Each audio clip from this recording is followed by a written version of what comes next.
Today, I'm going to give you a method that you probably never heard about before that's going to keep your plants growing. Because what happens when we first start planting? Everything looks great. The plant gets really big, starts producing all kinds of vegetables, and all of a sudden, it kind of fizzles out. Well, that can change your planting life forever. And we're going to go over what that is, and I think you're going to start using it. Now, when we first plant, you know how I do it. I load in all kind of leaf matter in there, and then after I get a little bit of soil on the top, I plant my plants, and they do fantastic. But what happens to everything under there?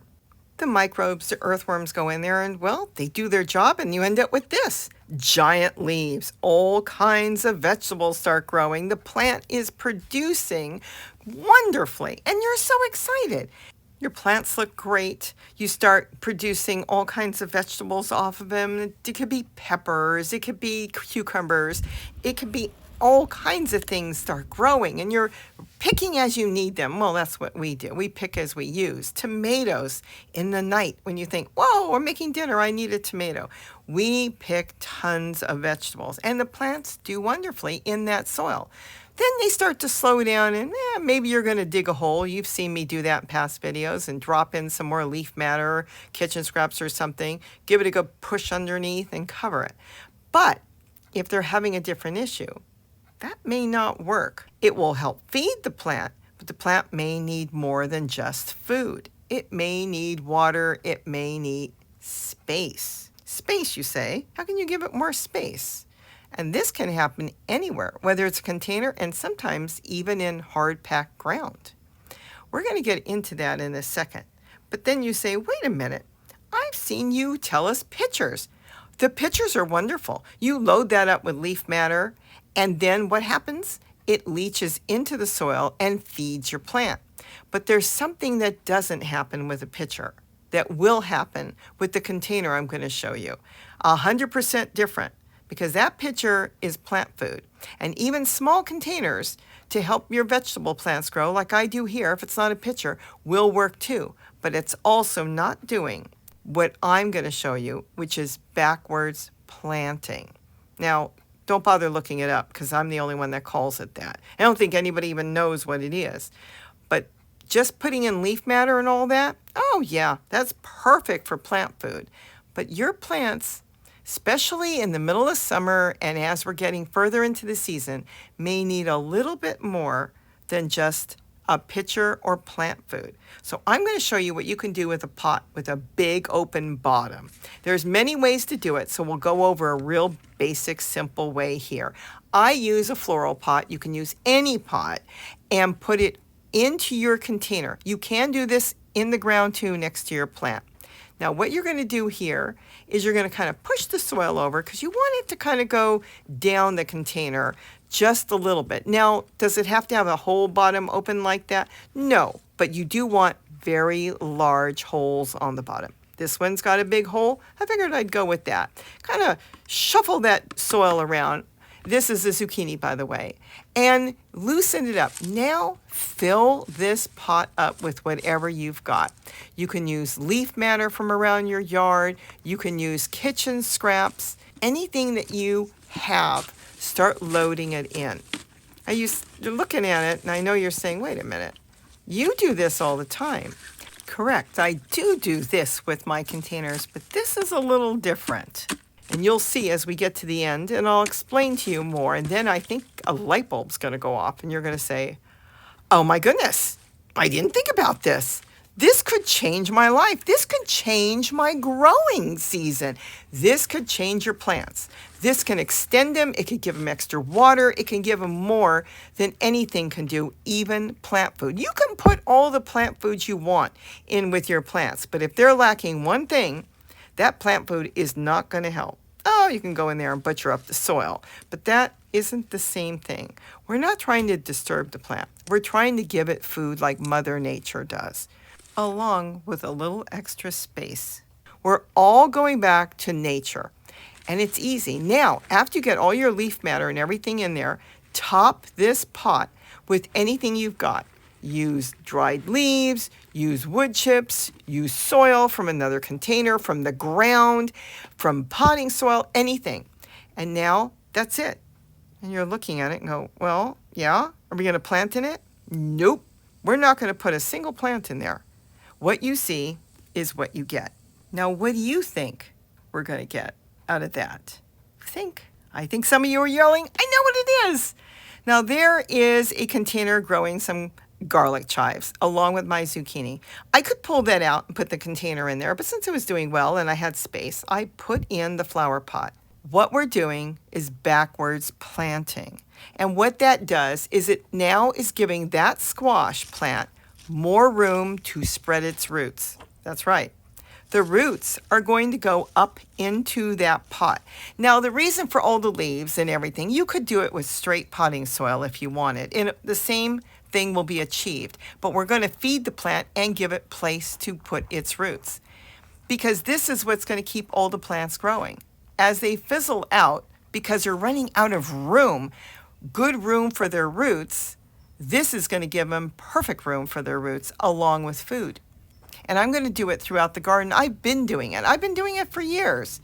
And that makes a big difference. Walk around and look at your plants, whether it's in your garden, outside in a big yard, or even on a balcony or a terrace. Look at your plants and see what they're struggling for. What are they looking for? Take a little spoon, kind of push the soil around. Is it too hard to move the soil? If it is, that means they're root bound. And we don't have to dig up that plant. We can actually move pots around if we're layering, and we can add in pots to give more place for the plants to produce, and this way to get more roots. Roots is what we want to produce. Pitchers are wonderful. We can give them all the food we want that way, but with the holes, it's really mainly done for earthworms and microbes. They can't really get the roots in there that they need to suck up nutrients and water. We want to give them room now to spread their wings, which is really their roots. And their roots will go up, they'll start to feed, and they'll start to produce all over again. The plant I showed you before, there's a few of them in here, they did not look good. I mean, some of them lost all their leaves because they didn't have room to grow. Think about a plant. When you see what's on top, a lot of times that's the same thing underneath. So if a plant is big and massive, the odds are they have a massive root system. But if they outgrow their container, what's happening underneath will happen on top. Now here, I just put a pot and I started throwing things in little by little. You don't have to fill it all at one time if you don't want to. But immediately, this plant made a comeback and started to produce fruit again after it lost almost all its leaves. I put in some leaves and sticks and different things, and then I put a little bit of soil. You will need to put something on the top because you want to make sure that your compost in there is going to break down. And soil is really the best thing. And like I said, just reach down on the ground and grab some soil or take it from another flower pot. But this makes a big difference. So backwards, why am I saying backwards? Usually you transplant, you take their plant out, you give it a bigger pot, more soil, and then you put everything back, right? Well, you can't do that really with vegetable plants. They're too temperamental. If you tried to do that with a zucchini, the odds are it's gonna die. It just won't make it because it'll go into shock and it will never have time to recover before it can start producing. But if you put a pot on top, drop it down about an inch, 2 inches if you can, big open bottom, what you're doing is you are giving the plant, that zucchini, that tomato, that pepper, that cucumber, whatever plant you're trying to help that has a big root system, you are giving it more space, just like if you were transplanting it, but you're not touching it. The plant will find that space. It will send its roots in there. You would be amazed on how that pot, whatever size you decide to use, it could be big or small depending on your container, you'll be so surprised to see how packed later on in the season that container will be full of roots. By then, your plant will be done, winter will be here, and you're done. But in the meantime, you've even created more compost to use next spring. But you will have a very happy plant, and most of all, you'll have a really happy gardener. You, because you'll be producing more food now before your season is over. And make sure you give it a good water all the time. You put your hose or your watering can in there and you water the dickens out of that, because the water will leach through your soil into whatever matter you put in there, and then it will feed the roots underneath. Now, if you don't have anything, you can, of course, just fill it with potting soil, and that will work too. But what you're doing, the main thing is you're creating more space without transplanting your plant, without putting it in the shock, and you're giving it more place for it to grow. So it will continue to produce until the time comes and it's over. So give it that good water and you'll be good to go, and your plant will continue to grow, hopefully for another month or two, maybe 3, before growing season is over. So I hope I gave you some ideas, because I'm telling you, it works for me. Try it, see what you think. Use whatever size container you want, and just make sure it's got large holes on the bottom. Now you can also put a pot on top. Here I went ahead and moved my garlic chives on top, and I ended up moving the pot over because, see the trunk? It went underneath the pot. You don't want to do that. It will rot out the trunk. So I actually moved the first one I did over to the corner and put the garlic chives on top. So now I just water the garlic chives, and hopefully their roots won't set on the bottom of the other pot, because that pot is now for the plant you're trying to give more space to. And I did the same with the walking onions. But like I said earlier, you don't have to. I just had them there, didn't know where to put them, so I put the onions on top and the garlic chives on top. But you can leave it open like I showed you before and keep adding to it. With that, have a wonderful day, and don't forget to eat what you grow. Bye-bye! Hope this helps to keep your garden growing and keep it damp. But this will work for even those of us that are growing all year long.